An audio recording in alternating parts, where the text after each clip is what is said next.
She'd been planning to kill him for weeks, keeping a journal where she planned the whole thing out meticulously, and every day until then, she just had to deal with his incessant, grating nonsense. Jesus Christ, why won't he shut up? On and on, every day, blah, blah, blah, blah, blah, blah. The amount of stupid shit that man says about not a damn thing. She regularly finds herself perplexed that she's been dealing with this nonsense for the last 9 years. Who knows how anyone puts up with his nonsense? It used to be cute and endearing. Now, she just can't take it. Thinks he's better than everyone else. She drinks to shut the world up. He's screwing it all up for her. And if he goes to sleep, he'll stop talking. The longer, the better. Alvis Parrish, a short, grumpy 54-year-old woman with a lifetime of drinking and poor decisions scrawled across her face, sits glaring at him as he babbles at the TV drinking his lemonade. Her boyfriend of the last 9 years, William, 61, seemed like a perfectly nice guy, at least from the outside looking in. But she clearly loathes this man. Why? As the rage seethed from her like an active volcano, one has to wonder where a 5'4" woman who could be somebody's grandmother even stored all that anger. And where was it coming from?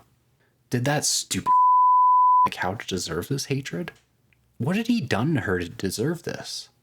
And why was he yawning so much?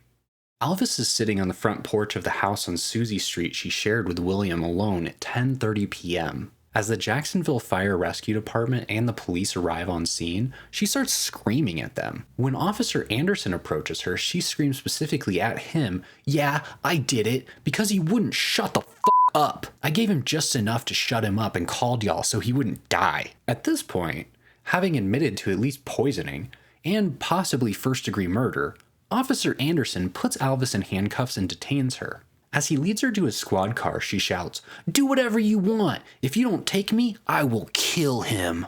As Officer Anderson puts her in the back of the car, Officer Meklowitz and Fire Rescue go inside to find her boyfriend William, hoping he's okay. Meanwhile, Alvis continues to tell on herself, explaining to Anderson about how she'd been planning this for weeks in a notebook. And she'd even written a separate note with her other plans about just how much she had given him. Inside, police locate the bottle of lemonade, which has a powdery substance at the bottom of it. Meanwhile, outside, Alvis tells Anderson that she used Seroquel pills, a popular antipsychotic medication used for schizophrenia and related issues, but it also has an off-label use as a sleeping pill. Just how many she'd given him is unclear, but having a tremendous amount of sleeping pills in your body is never a good thing. Yet when she's read her Miranda rights soon thereafter, she invokes them and declines to answer questions, instead asking for an attorney. This is kind of goofy as it's way too late, as she's already admitted to the crime and clearly told the officer about her criminal intent stretching back weeks. She's already committed to a crime somewhere between poisoning and first-degree murder. What does she have to lose at this point? Officer Meklowitz and Fire Rescue find her extremely lethargic boyfriend, William, who doesn't understand why he's so tired. Meklowitz asks him if she'd given him any Seroquel. William says, "I'm not sure why she would give me that. I don't take Seroquel." And despite Meklowitz and Fire Rescue encouraging him to go to the hospital, knowing he feels unnaturally tired, and his live-in girlfriend already admitted to police that she purposely poisoned him, William still refuses to go to the hospital. Respecting his wishes, Meklowitz begins to fill out the domestic battery paperwork with William, who has a more and more difficult time even giving answers to the paperwork.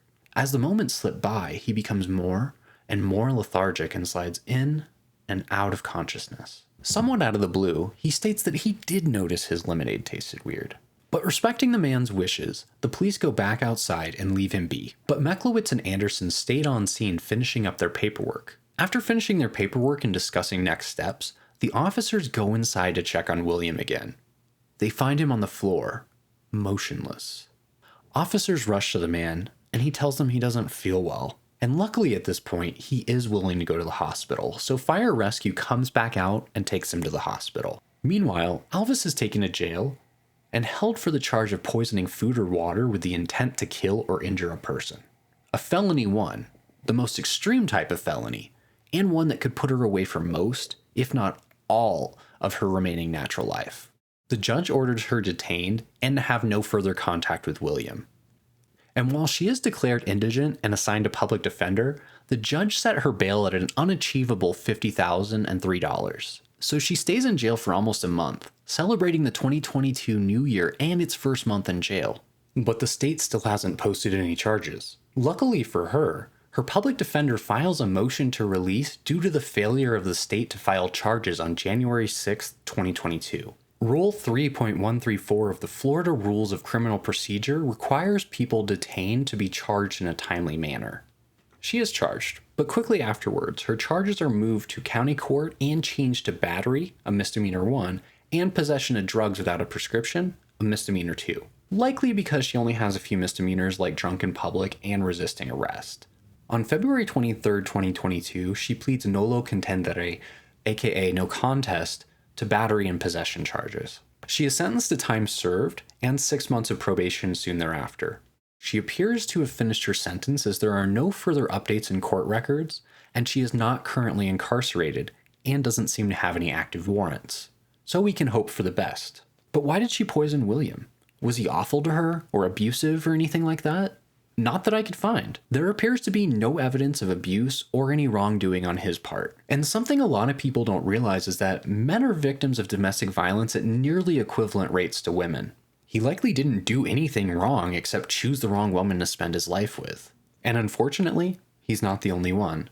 He is lucky that that's all that happened to him. And hopefully it was a wake-up call to look at the people he lets into his life. That said, I sincerely wish him the best. And what do you think? Is she guilty of attempted murder and poisoning with the intent to injure or kill? What about William? And why haven't you subscribed yet? You're making my manager cry. Make her smile with just a click or two.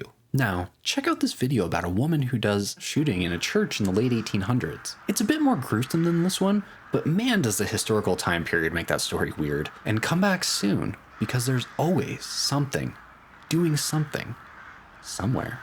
Ha, gotcha.